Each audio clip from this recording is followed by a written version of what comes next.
कि इतना अच्छा बुक का विमोचन करने का मुझे सौभाग्य मिला, मौका मिला और मैं कामना करता हूँ कि आपकी पुस्तक दुनिया का बेस्ट सेलर में जाए। संजय अटल जी ने बताया था कि नदियों को अगर जोड़ दिया जाए तो कहीं एक्सेस का भी समस्या नहीं रहेगा, कहीं सुखाड़ भी नहीं रहेगा।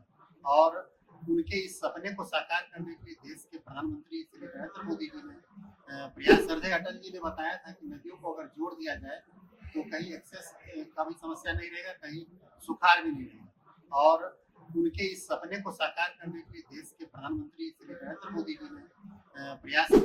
आपने ये सोच, आपके उपन्यास में भी एक डॉक्टर किरदार, तो आपने ये सोच कर उस किरदार को बढ़ा था क्या कि माननीय मंत्री जी एक जो डॉक्टर होंगे, एमडी होंगे, वो मंत्री बनेंगे, फिर आपने विमोचन के लिए बुलाएंगे, क्या ये भी हुआ?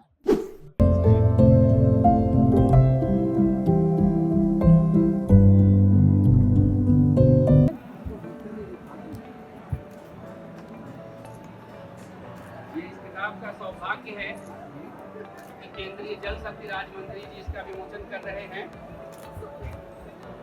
और हम उन्हें यहाँ देखकर आह्लादित हैं।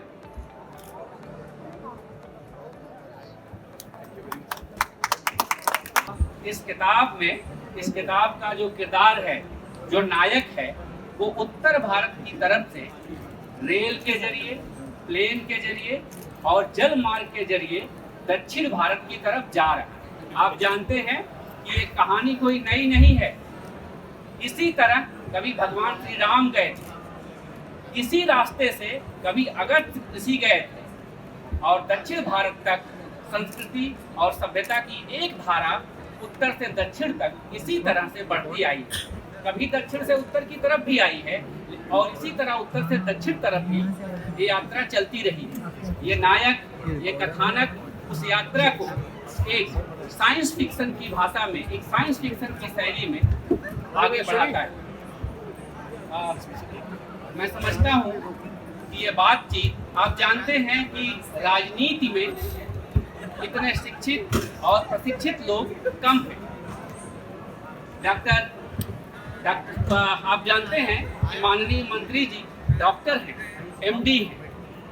हमने इसीलिए उन्हें यहाँ बुलाया है और इस उपन्यास का एक किरदार है जो डॉक्टर है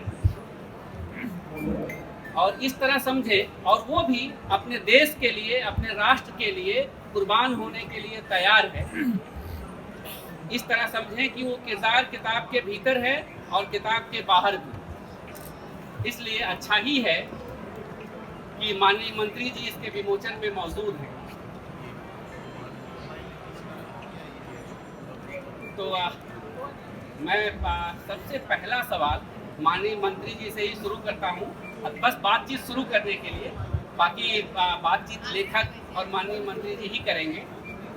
मेरी जिज्ञासा है कि आप इतने प्रशिक्षित हो, मतलब आप एमडी हैं, मैंने आपके बारे में पढ़ा, आप राजनीति में कैसे आए?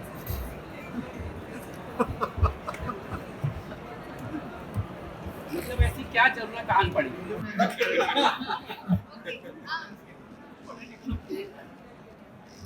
मैं प्रैक्टिस में भी काफ़ी सेटिस्फाइड हूँ। अच्छा लगा कि मुझे राजनीति में लोगों को बार बार आपको मोटिवेट किया कि आप अच्छा कर रहे हैं, बड़े प्लेटफॉर्म पर जाएंगे और बड़ा काम करेंगे, बहुत लोगों का भला होगा। आप छोटे एरिया में काम कर रहे हैं, लेकिन जब आपका दायरा बढ़ेगा तो निश्चित रूप से बड़ा इस तरह से आप यहाँ लोगों की सेवा कर रहे हैं, बड़े प्लेटफॉर्म पर आपको जाना चाहिए। लगा मुझे कि लोग बोल बोल करके राजनीति में भेजी और प्रधानमंत्री जी का आशीर्वाद मिला, टिकट मिला। मुझे जिस दिन टिकट मिला उस दिन मैं पेशेंट देख रहा था और उसके बाद टिकट मिलने के बाद मुजफ्फरपुर जैसे प्रतिष्ठित जगह से बिहार का आर्थिक राजधानी माना जाता है, जिस सीट में कभी जौहर साहब जैसे कदावर लीडर रिप्रेजेंट कर चुके हैं, जेबी कृपलानी साहब रिप्रेजेंट कर चुके हैं, वहाँ कैप्टन जयराम निषाद जैसे सम्मानित नेता इस कॉन्स्टिट्यूंसी को रिप्रेजेंट कर चुके हैं। वैसे सीट से मुझे मौका मिला और वहाँ की महान जनता ने मुझे सर्वाधिक मतों से पूरे बिहार झारखंड सर्वाधिक मतों से जिताया। इसके बाद प्रधानमंत्री जी के आशीर्वाद से मंत्री भी बना। बहुत बहुत शुक्रिया। भारत में जो उपन्यास लिखे जाते हैं या जो फिल्में भी बनती हैं, अगर आप उन पर गौर करें तो वो समस्याएं बहुत स्थानीय किस्म की होती हैं। और जब आप हॉलीवुड की फिल्में देखते हैं, वेब सीरीज देखते हैं, उपन्यास पढ़ते हैं, तो उसकी समस्याएं ग्लोबल होती हैं। ऐसी फिल्में और ऐसे उपन्यास बहुत कम हैं जहां कोई भारतीय नायक ग्लोबल तरह के संकट को और समस्या को सुलझाए। इस उपन्यास में ऐसा ही है। एक नक्षत्र पर, एक ग्रह पर लोगों ने उपभोग और लालच से पूरे ग्रह को नष्ट कर दिया। उसके बाद वो किसी दूसरे ग्रह पर घर तलाश रहे थे। तो एक एलियन उस ग्रह से भारत में आता है, इस पृथ्वी पर भारत में आता है, और फिर कहानी आगे बढ़ती है। आप जल शक्ति राज्य मंत्री हैं। मुझे लगता है कि सस्टेनेबल लिविंग का एक बहुत बड़ा संकट है। ये तो कल्पना में लिखा गया है कि उस ग्रह से लोग भागकर कोई जमीन घर तलाश रहे हैं। अगर हम सस्टेनेबल लिविंग को नहीं चुनते हैं, पानी नहीं बचाते हैं, जल संकट से नहीं निपटते हैं, तो शायद कभी ऐसा ही संकट हमारे सामने भी हो। मैं जानना चाहता हूँ कि माननीय मंत्री जी इस पर क्या सोचते हैं। बड़ा अच्छा सवाल है आपका। और जैसा कि हम सब जानते हैं कि कहावत है कि जहाँ न जाए रवि वहाँ जाए कवि। तो कवि की जो सोच होती है, परिकल्पना होती है, निश्चित रूप से बड़े ब्रॉड लेवल पर होता है। और उस समय की जो समस्याएं हैं उससे भी आगे बढ़ करके क्या होने वाला है, उसको कैसे कॉम्बेट किया जाए, कैसे समाधान किया जाए, उन सारी चीज़ों पर भी लोग सोचते हैं। और उस फिक्सन को कभी कभी मेडिकल साइंस से लेकर के हम साइंस में भी देखते हैं, बहुत उसका अहम रोल होता है। जहाँ तक दूसरे ग्रह की बात है, तो निश्चित रूप से जिस ग्रह पर हम जाते हैं तो पहले हम ये नहीं देखते हैं कि वहाँ इंटरनेट है कि नहीं, वाईफाई काम कर रहा है कि नहीं कर रहा है। सबसे पहले हम देखते हैं कि वहाँ पानी है। जीवन तभी संभव हो पाएगा जब पानी है। और पानी इतना इम्पोर्टेंट चीज़ है कि आने वाली पीढ़ी के लिए सबसे बड़ा कोई गिफ्ट अगर होने वाला है तो पानी है। और देश के यशस्वी प्रधानमंत्री नरेंद्र मोदी जी के नेतृत्व में हम लोग पानी पर इतना काम कर रहे हैं कि आने वाली पीढ़ी को पानी के लिए सोचना नहीं। प्रधानमंत्री जी का जो विजन है कि श्रद्धेय अटल जी ने कहा था कि अगला विश्व युद्ध अगर होगा तो पानी के लिए, लेकिन देश के यशस्वी प्रधानमंत्री नरेंद्र मोदी जी का कहना है कि हम पानी पर इतना काम कर लेंगे कि अगला विश्व युद्ध अगर पानी के लिए भी होगा तो भारत उसमें एक लीडर के रूप में उभरेगा और भारत में पानी की समस्या ही नहीं होगी। ये हम लोग प्रयास करेंगे।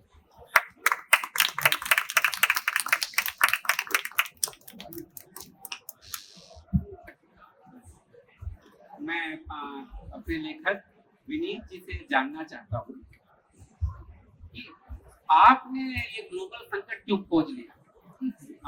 ज्यादातर तो अमेरिका खोजता है, उसके छोटे भी नायक, छोटे भी किरदार, पृथ्वी पर कोई संकट आ गया है और बचाने के लिए उतर जाते हैं।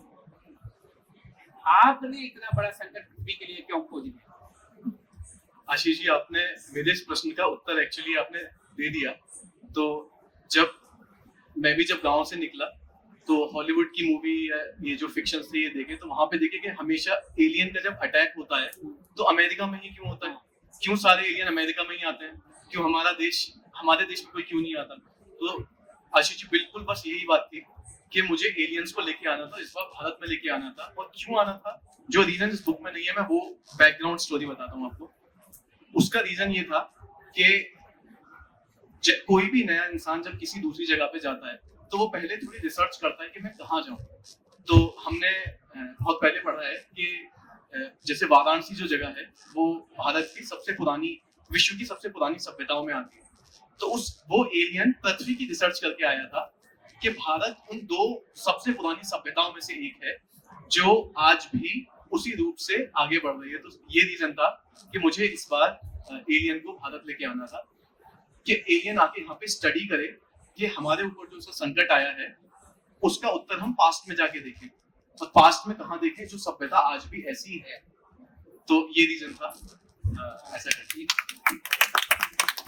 दो बातें हैं। एक तो ध्यान देने वाली बात यह है कि जब किसी राष्ट्र का गौरव बोध बढ़ता है, उसकी आकांक्षाएं बढ़ती हैं, तो उसकी कल्पना शक्ति भी बढ़ती है।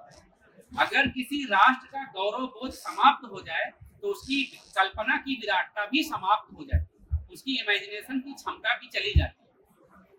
मुझे लगता है कि जो विराट कल्पना आपने की है, इसमें इस हमारे समकाल का बढ़ते हुए भारतीय गौरव का भी कोई हिस्सा शामिल है। दूसरी बात बहुत महत्वपूर्ण आपने कही, ये बिल्कुल सही है कि भारतीय सभ्यता ही और शायद चीनी सभ्यता ही, ये दो सभ्यताएं ऐसी हैं जो हजारों वर्ष से लगातार निरंतर जारी है। इसमें कोई व्यवधान नहीं है। जिन देवताओं की पूजा 2000, 3000, 4000 साल पहले हम करते होंगे, उनकी पूजा आज भी। जिन जो है नदियों और पहाड़ों की पूजा हम 1000 साल पहले करते होंगे, उनकी आज भी करते हैं। दुनिया में और किसी सभ्यता में ऐसा नहीं है, ये सिर्फ भारत में ही है। और इसका प्रसार भी वही है जैसे आपका नायक उत्तर से दक्षिण की तरफ जाता है। आपने फिक्शन के लिए, मतलब उपन्यास लिखने के लिए कोई सामाजिक यथार्थवादी, सोशल रियलिस्टिक विषय क्यों नहीं? आपने साइंस मतलब साई-फाई क्यों? आशीष जी, मुझे ऐसा लगता है कि समय के साथ, जैसे हमारे यहाँ पे मेरे परिवार के बड़े लोग हैं, सर हैं, हम सब लोग समाज जैसे आगे बढ़ा तो कहानियां शायद सेम रहती हैं, पर कहानी कहने का तरीका बदल जाता है। तो जैसे भगवान, आप राम की आपने बात कही थी कि भगवान राम उत्तर से दक्षिण की तरफ गए, वो भी एक नायक थे, माता सीता नायिका थी, एक विलेन है कहानी में। तो ऐसे ही कहानी अभी भी एक हीरो होता है, एक विलेन होता है, तो इसमें भी ऐसा ही है। लेकिन जो हमारी यूथ है, उन तक ये मैसेज पहुंचाना, वो इस तरह से पहुंचाना जाना चाहिए कि वो समझ पाए आज के नजरिए से। तो बात अभी भी शायद उसी तरह की कोई कहनी है, बस उसको कहने का तरीका बदलना था जो आज के युवा समझ पाए। तो ये रीजन था कि मैंने उसको साइंस फिक्शन विधा का यूज किया वो बात कहने के। जो कथा अगस्त ऋषि का है, वो कथा ये है कि अगस्त जब उत्तर से दक्षिण की तरफ जा रहे हैं तो भारत के बीचों बीच विंध्य पर्वत है। तो सामने विंध्य की पहाड़ी खड़ी, उन्होंने कहा झुक जाओ। विंध्य झुक गए और उन्होंने कहा कि जब तक मैं लौट कर ना आऊं तब तक तुम झुके रहो। वो पार करके दक्षिण भारत की तरफ गए। ये वही है अगस्त जिन्होंने चुल्लू भर जल से, चुल्लू से पूरे समुद्र को पी लिया।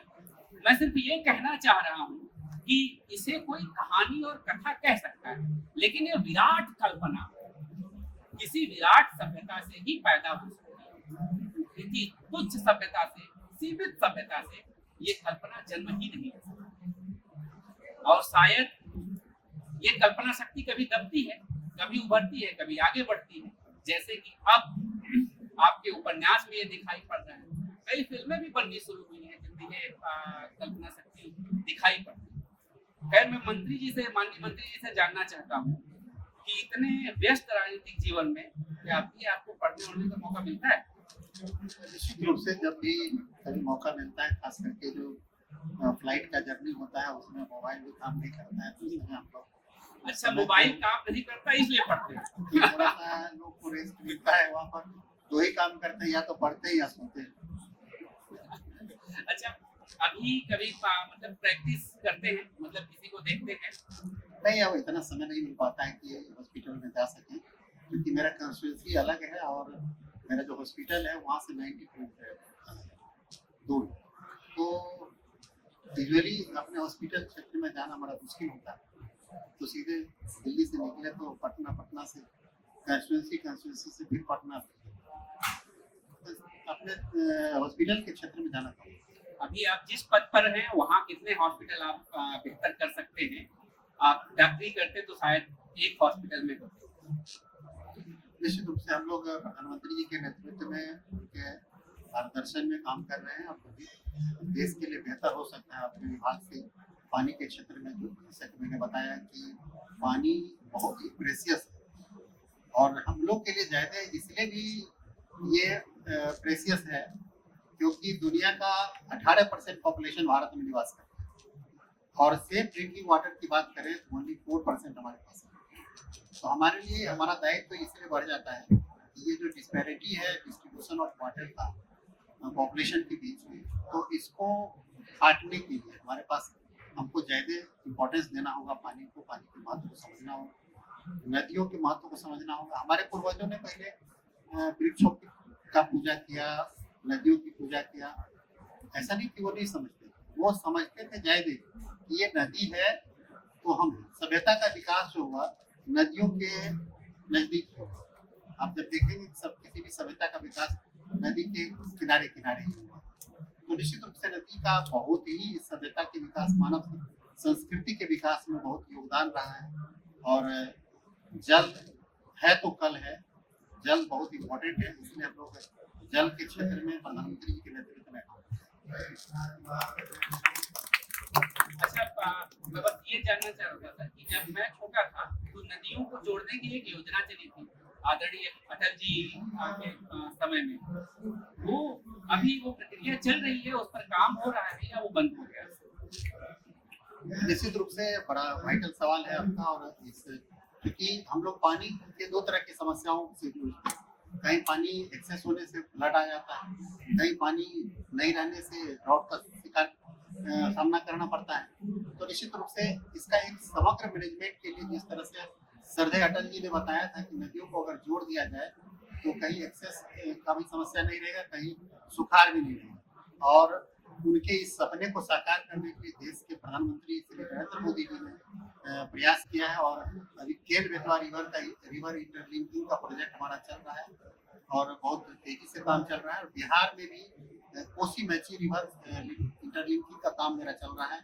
और इस तरह से दो बड़ा प्रोजेक्ट मेरा देश में चल रहा है और आने वाले दिनों में और भी प्रोजेक्ट चलेंगे जिससे नदियों को जोड़ा जाएगा ताकि हमारे यहाँ जो एक्सेस और डिफिशिएंसी दोनों का जो समस्या होता है उन सारी चीज़ों को सॉल्व करके किसी को दिक्कत ना हो, ऐसा।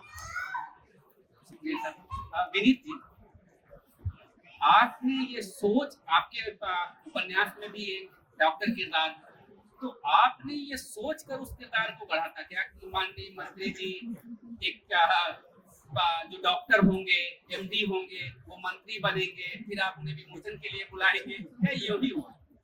सर ये बहुत बड़ा संयोग है। पर मेरा बस ये उद्देश्य और वो जरूर था कि एक ऐसे व्यक्ति नहीं, मैं व्यक्तित्व बोलना चाहूँगा। मैं जब कि इस पुस्तक का जो सेरेमोनियल रिलीज, ये एक विमोचन ऐसे इंसान के द्वारा होना चाहिए जो इस किताब से किसी न किसी तरीके से जुड़े हुए हों। तो सर अगर आप संयोग में विश्वास रखते होंगे तो सर कुछ ना कुछ मेरा पुराने जन्म का शायद कोई ऋण रहा होगा जो आज आप यहाँ पे सर आप आ पाए हैं। इसके लिए बहुत बहुत आपका आभारी हूँ। मेरा सौभाग्य है कि इतना अच्छा बुक का विमोचन करने का मुझे सौभाग्य मिला, मौका मिला। और मैं कामना करता हूँ कि आपकी पुस्तक दुनिया का बेस्ट सेलर में जाए और आप और भी अच्छे कल्पना करके अच्छी फिक्शन से लेकर के साइंस ओरिएंटेड और समाज में जो समस्याएं हैं उनको सॉल्व करने का कुछ आपके लेखनी के माध्यम से अगर है। जैसा कि आज़ादी के समय में बहुत सारे ऐसे राइटर थे जिन्होंने लोगों को देशभक्ति का भावना के लिए प्रेरित किया अपनी कविता के माध्यम से, अपने कहानी के माध्यम से। उसमें श्रद्धेय दिनकर साहब का भी बहुत बड़ा योगदान। तो इसी तरह से आपका भी योगदान आज की जो समस्याएं हैं समाज में, देश में या इंटरनेशनल लेवल पर, उन समस्याओं को कैसे सॉर्ट आउट किया जाए, इसके लिए आप अगर कल्पना करके कुछ देते हैं तो निश्चित रूप से एक बड़ा कंट्रीब्यूशन होगा आपका और हमारे सुनों के। Thank you very much sir. पूरी कोशिश ये रहेगी सर। आप जानते हैं कि मेले की थीम है भारतीय सेना, और इस उपन्यास में जो इसके नायक के पेरेंट्स हैं वो मिलिट्री के ही हैं, मिलिट्री पर्सन जो छिपे हुए हैं, जिनके बारे में उनका बेटा भी नहीं जानता। ये भी आपने सोचा था कि मेले का जब थीम होगा विश्व पुस्तक मेले का भारतीय सेना, तब आप इसे रिलीज करेंगे? आशीष जी, जब मुझे पता चला कि इस बार वर्ल्ड बुक फेयर का जो थीम है वो आदमी से, सर मुझे गूस बम्स आए थे सही में कि इतने सारे संयोग हुए हैं। तो बस जैसा मतलब मुझे लगता है जैसा लिखा हुआ है, जैसा जो जर्नी है शायद वो इसी दिन के लिए थी। और सर मैं शायद आपको उस दिन बता नहीं पाया था सर, ये किताब मैं 15 साल से लिख रहा हूँ। इसकी पहली जो रिलीज तब हुई जब ये जब इतने सारे संयोगों को एक साथ होना था। मुझे लगता है कि इस मंत्री जी भी, माननीय मंत्री जी भी व्यस्त होंगे। हमें इसी मेले में रहना है, लेकिन उन्हें और भी जरूरी काम करने हैं। तो हम जल्दी यहाँ से मुक्त करें। सर का चौथा कार्यक्रम है, चौथा कार्यक्रम है, थके हुए भी होंगे। तो बहुत बहुत बहुत स्वागत है यहाँ आने के लिए। विनीत जी आपका, कि आपने हम पर विश्वास किया और हमें ये अपनी किताब से जोड़ा। हमारे बाकी दोनों मेहमानों का बहुत बहुत स्वागत, बहुत बहुत धन्यवाद करती हूँ। Thank you.